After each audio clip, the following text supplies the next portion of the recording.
Yo creo que es el momento de invitar a todos los ponentes a participar en una mesa redonda. Aquí sí que me gustaría que el público, o todos los que tengáis dudas o queráis participar con algún tipo de pregunta, que os lancéis, que sea interactivo y ellos os responderán de manera detallada. Haciendo temas, vale, por aquí tenemos una. Bueno, yo mientras abro la veda igual, sí,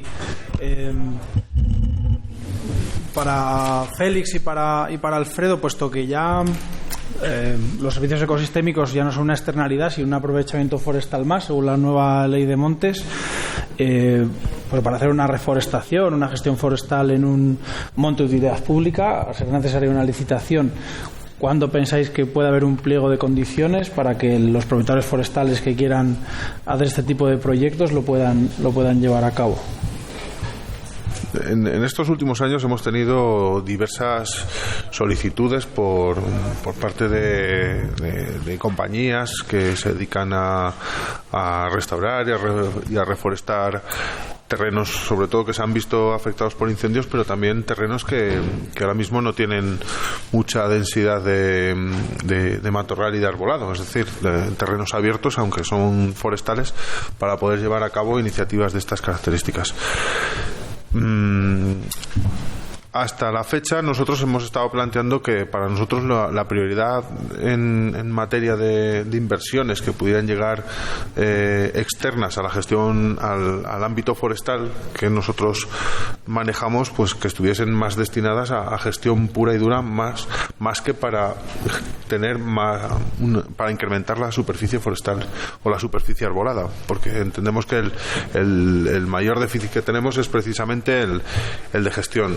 Ahora bien, existen otros escenarios en los que sí es necesario incrementar esa superficie forestal, y ahí es donde tenemos que llevar a cabo un ejercicio de reflexión interna para permitir el acceso a proyectos de las características que los que trabajan compañías como la vuestra. En este sentido entendemos que hay una gran oportunidad, o hay una confluencia entre las superficies que necesitan las compañías que se dedican a repoblar y a reforestar y la infraestructura verde que tenemos que desarrollar en la región. No lo hemos todavía debatido internamente, pero yo veo grandes oportunidades en los grandes ejes que forman parte de las vías pecuarias que atraviesan la región de norte a sur. Hay mucha superficie que está completamente despejada, sin cobertura arbórea y tampoco de matorral, y yo creo que habría hueco para cubrir muchos objetivos. Ese tipo de superficies, evidentemente, al tratarse de dominios públicos, pues habría que llevar a cabo un proceso de licitación, y ahí es ya donde se establecerán con detalle cuáles son las condiciones técnicas para poder acceder a esas licitaciones y posteriormente los trabajos de repoblación que sean oportunos. Gracias. Yo ahí es donde más potencial veo. Esos pliegos y esas licitaciones son relativamente sencillas de llevarlas a cabo. Si un ayuntamiento, una junta vecinal ellos son los propietarios del monte de UP, ¿no? O un monte patrimonial. Ellos pues es como hace 10 años, o ya no hay ningún ganadero y sigue estando totalmente baldío, matorralizado. Ellos nos muestran interés, ¿no? por reforestar, y se ven un poco parados porque la vía de los convenios, que era un poco una forma que todavía se usa en regiones como Aragón, Extremadura y hasta ahora en Castilla y León, al ser con la nueva ley un aprovechamiento forestal, se extingue esa vía.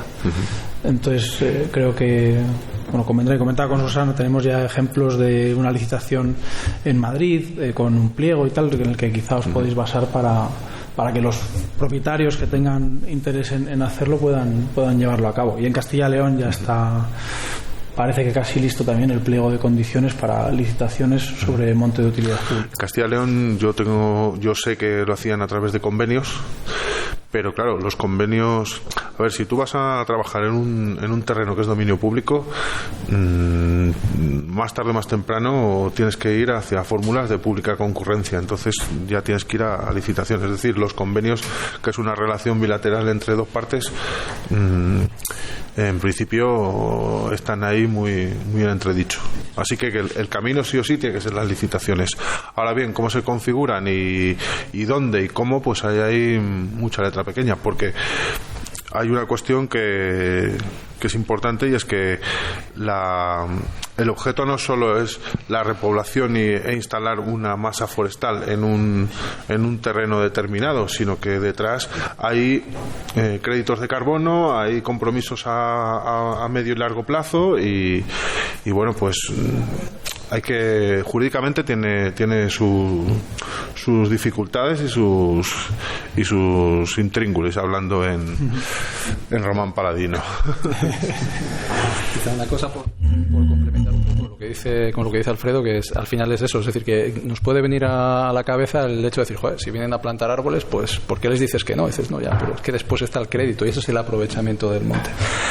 Pero precisamente yo creo una de las cosas que también nos inquietaba cuando empezábamos a trabajar con el tema de la alianza es la necesidad de ordenar un poco toda esta avalancha de oportunidades que vienen encima de la mesa. Entonces el concepto de la alianza partía un poco por decir, bueno, vamos a generar también un escenario donde la propia administración pueda tener una interlocución más amplia y saber dónde priorizar, porque que venga dinero a expuertas por todos los sitios y que no se esté dedicando a las prioridades de gestión que tiene el gobierno regional, que al final vamos a tener que rendir cuentas y resulta que a lo mejor estás financiando una repoblación en un sitio que ecológicamente no era trascendente y no llegas con el dinero que tienes a otros sitios importantes, pues eso merecía esta reflexión también, ¿no? Y de ahí que el escenario de diálogo de la alianza puede ayudar también muy mucho a identificar cuáles son las prioridades y luego, como dice Alfredo, cerrarlo con el concepto de que al final sí que es cierto, es decir, el beneficio, el crédito, el certificado que se venda es una rentabilidad que genera ese monte, y eso hay que atarlo legalmente bien, porque puede generar problemas. Pues estamos hablando a 40 años, entonces lo que hagas mal hoy puede sentar un precedente con la empresa que te venga dentro de 5 años y diga, oye, que con este lo hiciste así, ahora a mí me haces lo contrario. Entonces la cuestión es que algo que el crédito de carbono es algo que se ha generado en el monte, pero realmente hasta que no haces la plantación no existe.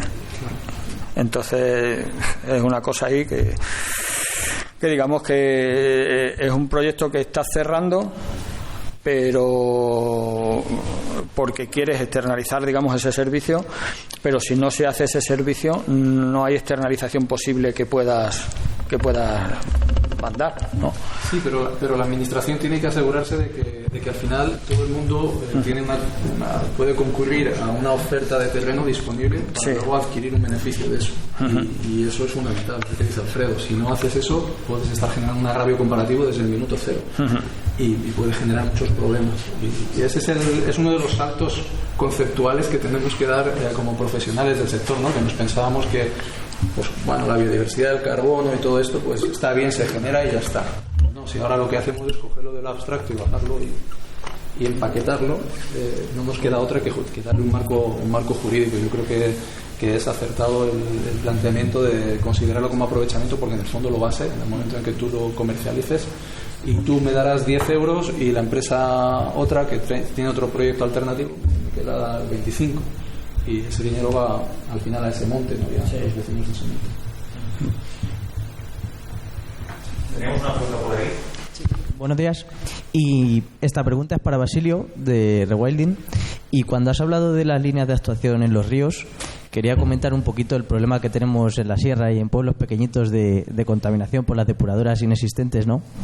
Y no sé si vosotros tenéis en concreto hacer filtros verdes para ese tipo de pueblos o como proyecto a largo plazo.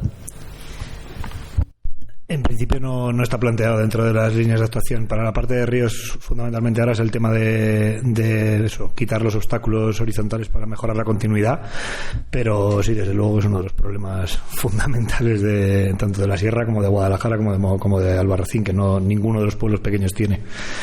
Pero bueno, en principio dentro de las líneas de actuación actuales no está contemplado. lo que no significa que no se pueda contemplar en el futuro.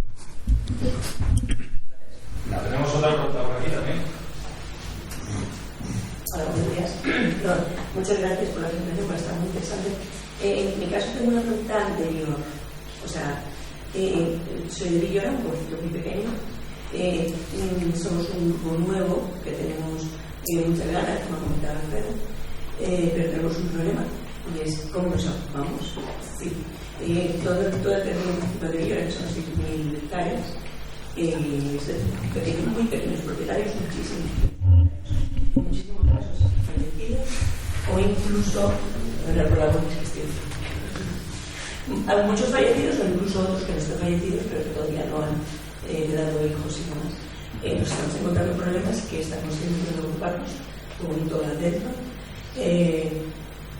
Somos ya unos 100 que queremos ocuparnos, pero con 100 sí que tenemos más de 100 hectáreas, pero están todas divididas.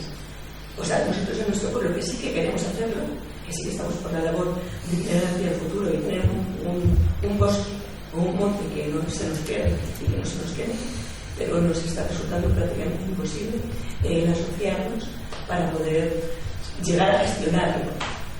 ¿Hay alguna posibilidad en el futuro o se está planteando que haya una forma de agrupamiento aunque no estén todos los propietarios o hacer algo cuando ya se lleva 100 años?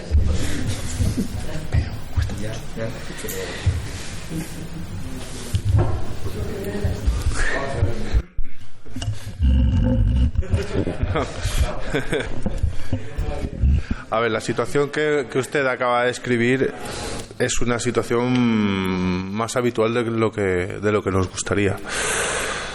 Los motivos y las causas por las que se ha llegado a esa situación, pues yo creo que más o menos todos las conocemos, y ha sido a base de dividir y luego ya nos hemos ido todos, cada uno por un camino diferente, y cuando queremos volver es muy difícil volver a reconstruir esa situación. Vamos a ver, ahí existen diferentes alternativas y caminos para llegar a hacer algún tipo de reagrupación y de crear unidades de gestión, pero habría que conocer con detalle cuáles son las características de esas parcelas. No sé si está actualizado el régimen de propiedad, me imagino que no, estarán a nombre del tatarabuelo o del bisabuelo. No sé si son titulares individuales o ya son proindivisos, que no solo tienen varios titulares, aunque sean muy pequeñas, encima son multipropiedad, porque serán de todos los herederos de toda la familia. Habría que mirarlo, pero bueno, algunas alternativas hay. Hay gente que lleva mucho tiempo trabajando en el análisis y en el estudio de estas situaciones y bueno, pues a través de la creación de comunidades de bienes o asociaciones la fórmula que se ha venido utilizando en muchos casos ha sido la asociación sin ánimo de lucro, pero a veces choca con la palabra propiedad o gestión de bienes. Entonces, pues intentando esquivar esas luces rojas que tiene el registro de asociaciones sin ánimo de lucro, pues se puede hacer alguna cosa. Habría que verlo, porque con carácter general no existe una solución. Y una asignatura que sí que tiene pendiente España en su conjunto, no solo Castilla-La Mancha, es intentar desarrollar y regular desde el punto de vista legislativo algún proceso de concentración parcelaria que afecte a los predios forestales. Porque resulta que esa problemática sí fuimos capaces de resolverla en el ámbito agrícola, pero sin embargo en el ámbito forestal nadie se ha remangado todavía ni se lo ha tomado en serio como para buscar una solución definitiva. Pero se pueden hacer. No hay en Cuenca se hacen concentraciones privadas y se hacen también de zonas de monte. Sí, pero Lo único que las privadas necesitan que todos los propietarios estén de acuerdo con lo que se va a hacer. Sí, pero el origen es una concentración parcelaria en el ámbito agrario, que coyunturalmente incorpora parcelas forestales.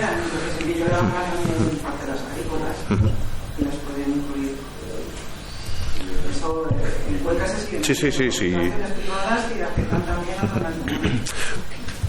Pero claro, tienen que ponerse de acuerdo todos los propietarios en la solución dada por los técnicos, que son contratados por ellos, porque las subvenciona la administración, las paga el desarrollo rural, pero ellos tienen que contratar a un gabinete que les haga todos los trabajos y estar de acuerdo en todo. Si no están de acuerdo, pues claro, no se llega a término y no se paga. Yo, por comentar un poco el trabajo que estamos haciendo con Loli, o bueno, el seguimiento, porque al final no hemos llegado a ponernos a trabajar por eso.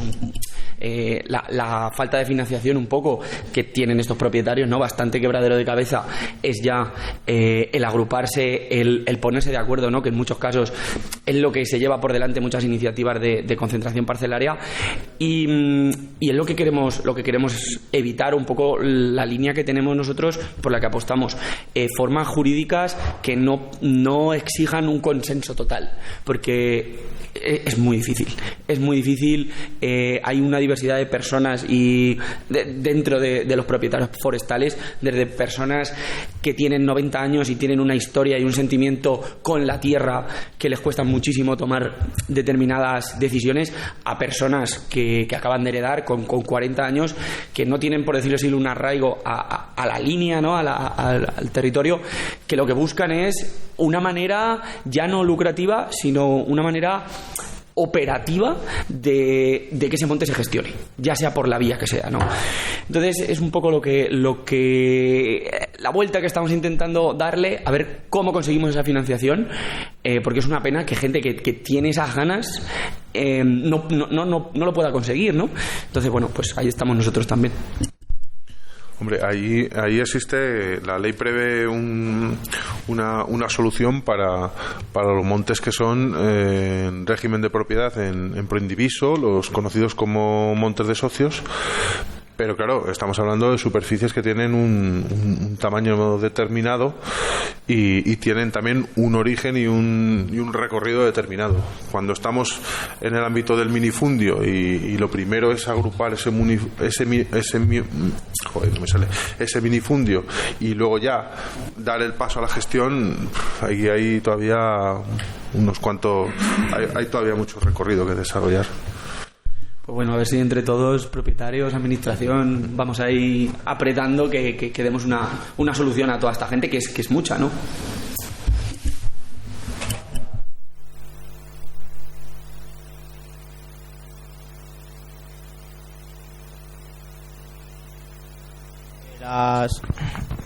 De las forestaciones de tierras agrarias que tienen expedientes de ayudas son susceptibles de poder generar créditos de carbono con las ayudas que ha habido ya desde los años 90 de forestación de tierras agrarias, y también en fincas privadas que se puedan hacer proyectos de estos de reforestación. ¿Qué tipo de acuerdos llegan con los propietarios? ¿La inversión para hacer la actuación la conseguís vosotros a cambio de los créditos o qué tipo de acuerdos se suelen llegar? Sí, así es. En este caso, por ahora lo que el mercado permite y lo que da es conseguir que al propietario por lo menos le salga gratis la reforestación y el mantenimiento de los primeros 4 años, de los 5 años, de la fase crítica, ¿no? Reposición de marras, protectores, todo esto. Y por ahora no da para grandes florituras ni para mucho más, ya partiendo de la base de que ya en puro coste directo, como sabéis, y sin contar mantenimientos ni nuestros salarios ni nada, solo coste directo de ejecución ya se te van a ir 2.000, 2.500 euros por hectárea. O sea que es pasta, claro. Pero por ahora es lo que podemos proponer, que realmente el que tiene un interés genuino por recuperar su bosque, o el que tenía su abuelo y tiene ahora un monte totalmente baldío, pues que lo pueda hacer y dejárselo a sus nietos. Hay otro aspecto interesante, es que nosotros registraremos el proyecto por 100 años con Verified Carbon Standards, y una vez que entras en esa rueda, porque estos sellos, estas certificaciones solo te permiten registrar y pedir la certificación en un año, ¿no? O sea, tú plantas y tienes un año máximo para presentar la descripción del proyecto, toda la aplicación, para que te lo revisen, para que haya la parte de consulta pública y luego vengan los auditores, tal, ¿no? Si te pasas ya no entras ahí, ya reforestaciones antiguas no las van a aceptar. Entonces nosotros hacemos todo eso y registramos por 100 años. Nuestro contrato con el propietario va a ser solo de 40, pero ya estás en esa rueda, ya tienes el proyecto registrado y el siguiente lote de créditos de carbono de los siguientes 40 o 60 años, esos ya son vuestros, son del propietario. Eso es interesante, pero también, obviamente, mirada, esos son nuestros nietos. Y esa es la parte un poco a veces compleja, ¿no? De que mucha gente dice, no, pero ¿qué hay para mí hoy ya tangible en el día 1? Pues de momento poca cosa, me temo. ¿Y hay una superficie mínima para poder ser viable un tipo de caso? En nuestro caso, por nuestro nicho estratégico de proyecto grande, apostamos por proyectos de más de 100 hectáreas, que no significa, mira, estas son las 100 hectáreas, todas hay corridas, ¿no? Pero que un mismo propietario o pocos propietarios sumen entre todos 100 hectáreas, que a lo mejor son un rodal allí de 10, otro rodal de 20, tal. Pero ese es nuestro. Pero como nosotros hay empresas para proyecto pequeño que se dedican a ese otro nicho, ¿no? Al nicho de proyecto pequeño de entre 1 y 20 hectáreas, y que os podemos poner en contacto, que al final nos conocemos todos, y igual que está Landlife, pues está Retree, está Reforestum, está Reforest, hay más gente.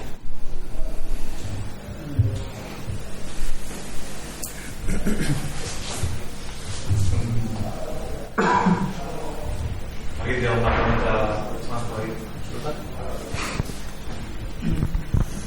ahí?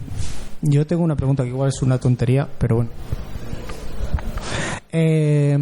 ¿Cómo van los mercados de carbono respecto, por ejemplo, a las especies autóctonas? Me refiero a intervenciones de reforestación con especies que no eran autóctonas de una zona. ¿Se pueden extraer de alguna forma o esto es contraproducente para trabajar con los mercados de carbono y a partir de ahí restaurar el monte? Lo digo porque, claro, se han hecho reforestaciones con ciertas especies aquí en Castilla-La Mancha también, que han dañado de alguna forma la biodiversidad nativa de ese monte autóctono. ¿Se contempla de alguna forma la restauración de los montes con extracción de especies que se hicieron antes con un plan de reforestación quizá erróneo, esa extracción y la replantación de forma para no lo sé si eso tiene que ver o no, se contempla en los planes de carbono, pero creo que aquí tenemos en Castilla-La Mancha un problema. Por ejemplo, en la zona de la Alcarria existen muchos montes de repoblación de los años 40, años 50, que en realidad han dañado el monte, o sea, y han perdido mucha diversidad. Entonces quizá eso es un problema. Eran zona de encina, zona de quejigo, zona de carrasca, y ahora tenemos ahí pinos de repoblación que en realidad no son útiles para nada. A mí lo que me surge responderte es que el enfoque de esos proyectos no debería de ser. A ver, el enfoque de esos proyectos no es tanto por el tema del carbono, sino por el tema de la biodiversidad. Entonces, surge la posibilidad de presentar proyectos de transformación de un ecosistema de un nivel de biodiversidad bajo para generar un ecosistema con mayor biodiversidad.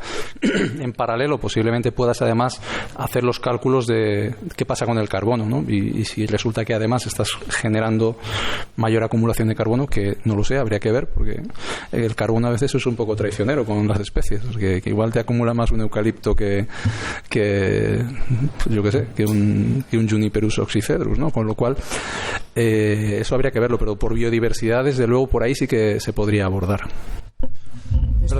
Puede chocar un poco, perdona, pues respecto a lo que decías, puede chocar un poco que quizá el mercado de carbono favorezca la reforestación con ciertas especies que dañen la biodiversidad.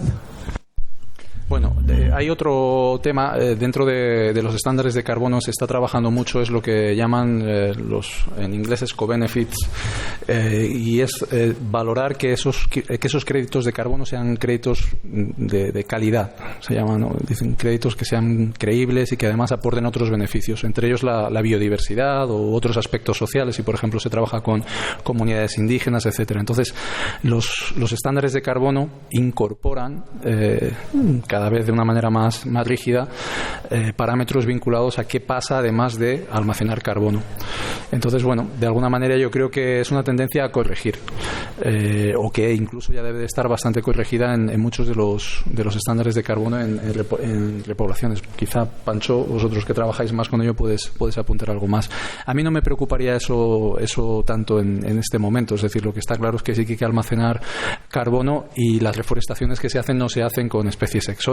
Las que se están verificando y certificando dentro de los escenarios actuales de mercados voluntarios, sino que se exige que haya unos criterios ecológicos que cumplen con la lógica, ¿no?, de lo que es la sostenibilidad en la plantación, y entre ellos pues que sean especies autóctonas, etcétera, etcétera. Y ya digo, cuando se habla de créditos de calidad, se habla de estándares, de metodologías estándares que al final nos dan unos créditos que están generando almacenamiento de carbono, pero también van alineados con la conservación de la biodiversidad y los demás criterios ecológicos.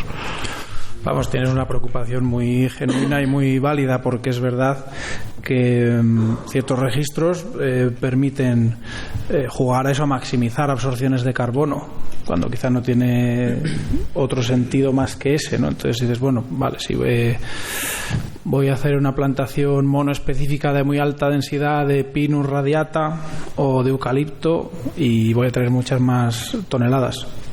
Lo que has preguntado, la respuesta es sí, se puede hacer. Por ejemplo, en el registro español eso lo puedes hacer. Luego está cada uno, pues el nicho de Landlife es restauración ambiental, enfoque en resiliencia a cambio climático, biodiversidad y tal. Con lo cual, ese tipo de proyectos jamás nos abriremos a hacerlos, pero se pueden hacer.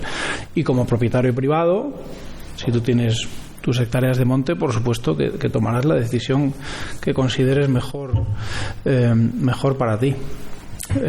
Hay además dos opciones en el registro del MITECO, ¿no? Una opción A, proyectos con una permanencia más larga y eso, restauración posincendio, cambio de uso de suelo, pero hay una opción B que es aprovechamientos cortos, como puedes registrar solo por 20-25 años si quieres, y cortas a hecho al final del periodo. Choperas, eucaliptos, ese tipo de proyectos los puedes registrar en MITECO y vas a tener, si vendes esos créditos, esa pequeña entrada, ese flujo de capital, y cuando cortes y vendas la madera, biomasa, lo que aproveches de ahí, pues también. Con lo cual, lo mismo, ¿no? ¿Es malo, es bueno? Pregunta demasiado amplia. Es peligroso si hay falta de regulación. Parece peligroso, ¿no? Pero cualquier reglamentación en un requeriría la autorización previa del servicio de medio. Efectivamente. Eso por supuesto, claro. El estudio de impacto ambiental, o sea, que al final está supeditado a... Sí. Y como te decía, los estándares más usáis vosotros de Berra, o sea, apuestan por ese concepto de créditos de calidad y huir de ese escenario, lo cual no quita que hayamos vivido a lo largo de los comienzos, pues eso, ese escenario de especies de crecimiento rápido para acumular créditos de carbono.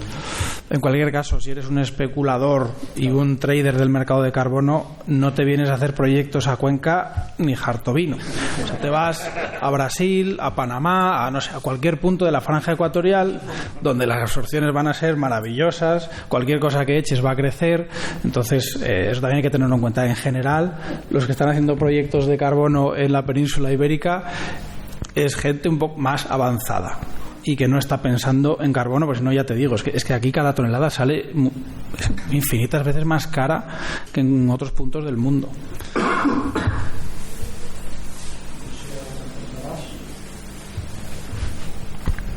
Bueno, si no tenemos ninguna pregunta más, sí que me gustaría soltar un tema en general.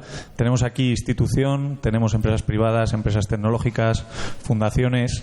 ¿Cómo hacemos para que esa alianza entre todos sea posible para conseguir los objetivos? Es un poco un tema así amplio, pero me gustaría lanzarlo y que nos dieseis ese minuto de oro. A ver quién coge el guante.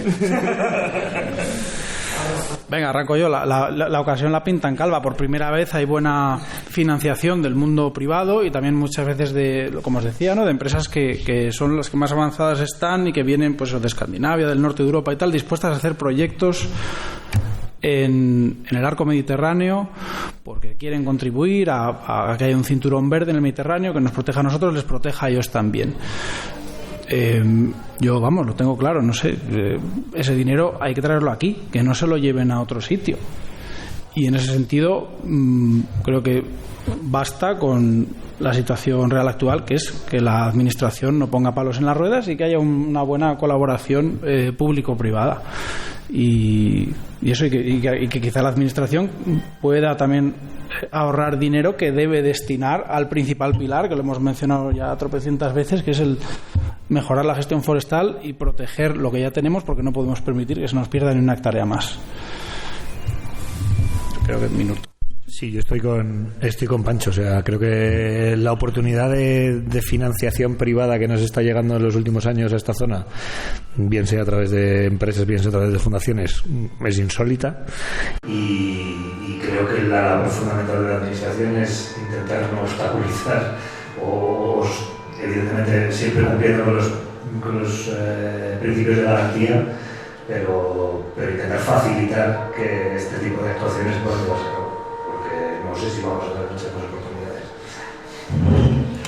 Yo creo que, bueno, en esa alianza que has comentado, de empresas privadas, administración, fundaciones, nos falta una, nos faltan los propietarios, ¿vale? Entonces, la fórmula fundamental del éxito de estas entidades es contar con ellos. Contar con ellos desde el minuto uno, porque todo lo que queramos hacer en el sector forestal empieza en la propiedad y prácticamente acaba en la propiedad otra vez. Entonces, ese eslabón fundamental en cómo yo veo que hay que avanzar. Vamos por orden, Yo creo que, bueno, básicamente un poco, yo creo que yo medio me he intentado explicar en mi presentación el concepto. Yo creo que ahora la responsabilidad la tiene la directora general. La alianza está creada, es decir, la estructura está. Quiero decirle a Alfredo que por nuestra parte lo tenemos ya puesta en marcha la alianza. Exacto, yo creo que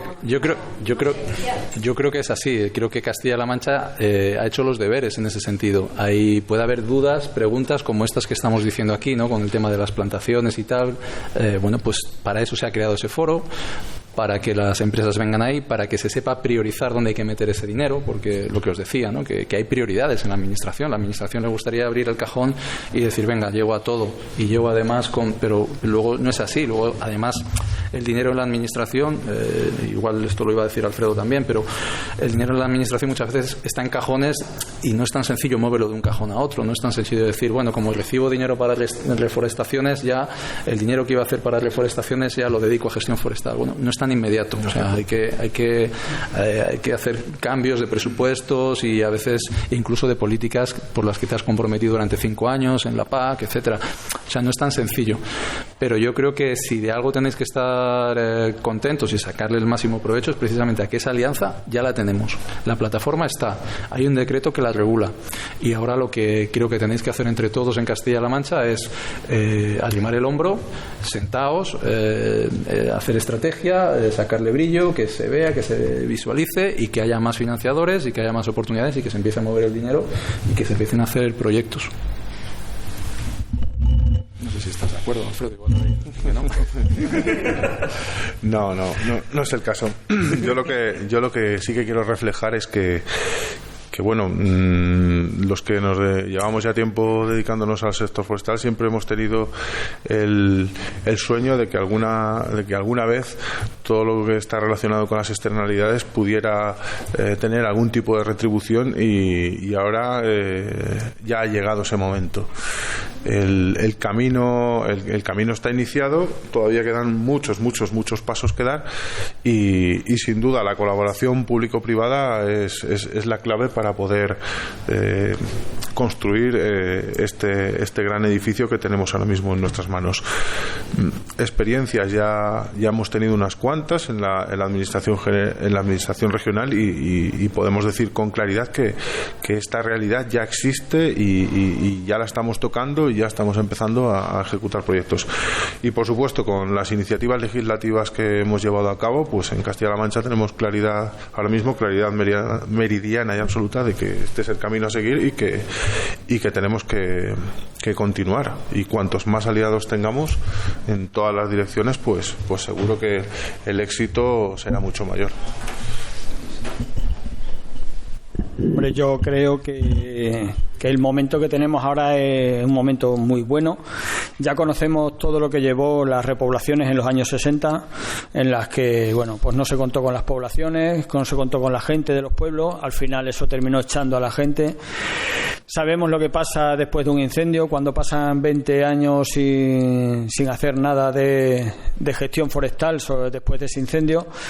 y yo creo que es el momento de apoyar tanto la administración como las empresas, tirar para adelante, cambiar nuestra política forestal, que puede seguir siendo igualmente rentable, pues se pueden seguir sacando cantidad de productos forestales, maderables y no maderables, pero debemos de contar con la gente del territorio, con los propietarios y, nunca mejor dicho, con las empresas que trabajan sobre el territorio.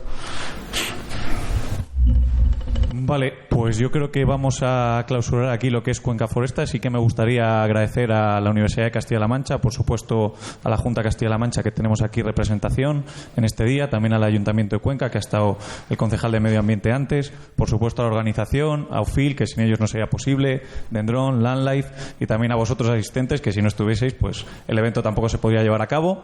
Entonces, bueno, nada, muchas gracias a todos. Yo creo que habrá muchas más ediciones de Cuenca Foresta, que esto va a ser importante, ahora lo digo, Diego, esto va a ser importante para Cuenca y todo el sector forestal de la comunidad también. Y nada, recordaros que echéis una firmita ahí y aprovechéis el aperitivo, que seguro que está buenísimo. Así que nada, muchas gracias a todos.